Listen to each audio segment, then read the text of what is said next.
First 1920s I want to talk about is peace. In the 1920s, the United States was very interested in pursuing peace. And in order to understand, you have to understand that the United States as a nation was traumatized by the Great War. Individuals come out of the Great War. They'd been in the trenches for months, rats chewing on their feet at night. The water, every time it rained, the water table came up. At night, they were terrified they were going to drown in the water table, the rising waters in the trenches. And during the daytime, they were terrified they would be buried alive by artillery.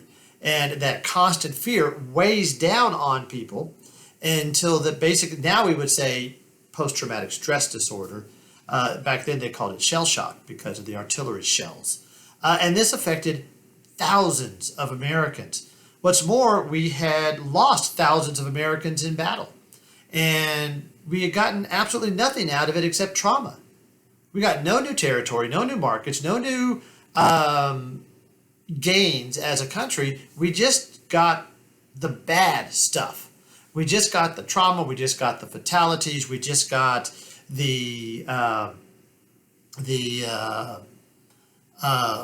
all the dead.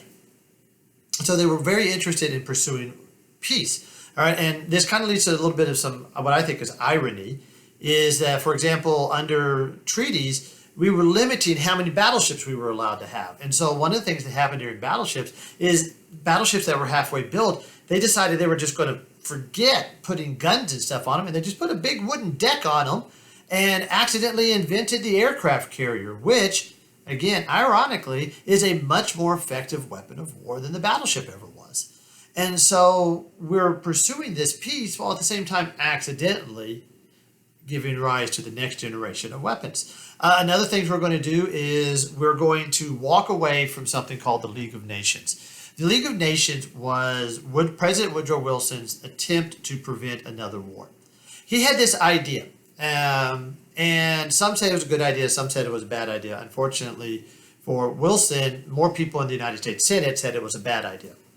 And what the idea was that in the League of Nations is if countries had disputes, I think this territory is my territory, or I think you're stealing coal, or whatever the dispute is, that you have a world court, a place that you can come and you can argue it out like civilized people instead of going to war.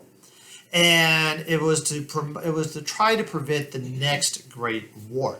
Well, the United States, our president, it was his idea, but our United States would not join.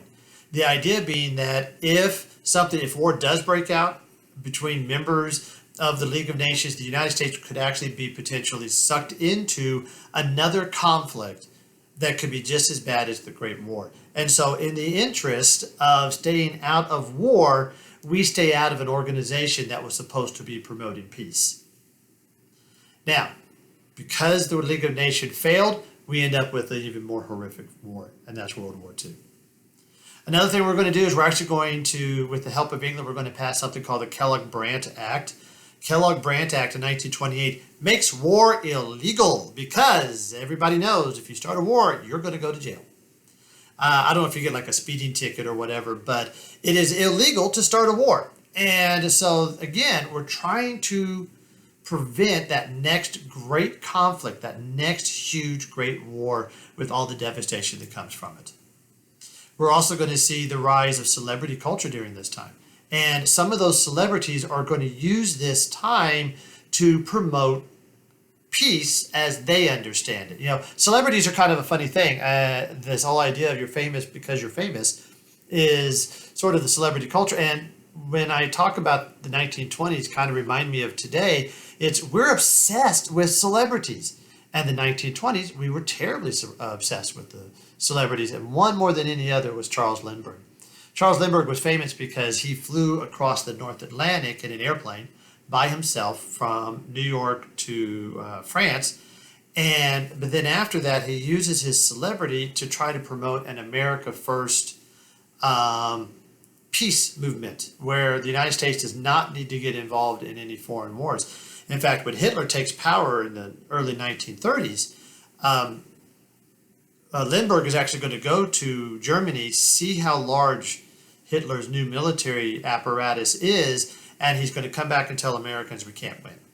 that it's impossible to win. We should not get involved in this war, which is why the United States was woefully unprepared for Pearl Harbor. So this 1920s push for peace and the pacifism that comes with it is going to be an interesting thing. And again, it does go back to this disillusionment, this trauma that we as a nation and many individuals had suffered.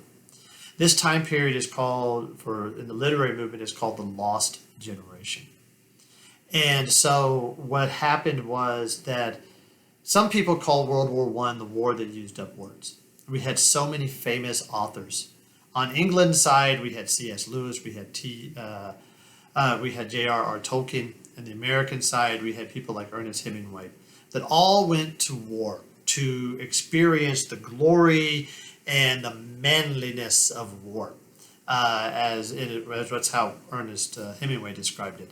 And they come out of the war having lost all faith in country, all faith in God, and all faith in anything. And so they become a lost generation. And so part of the reason why, and as a literary movement, they're going to be pushing a brand of peace, not because necessarily, it's not like the 1960s, give peace a chance sort of movement. It's more of a, you know what, it's the 1920s, there's nothing worth fighting for.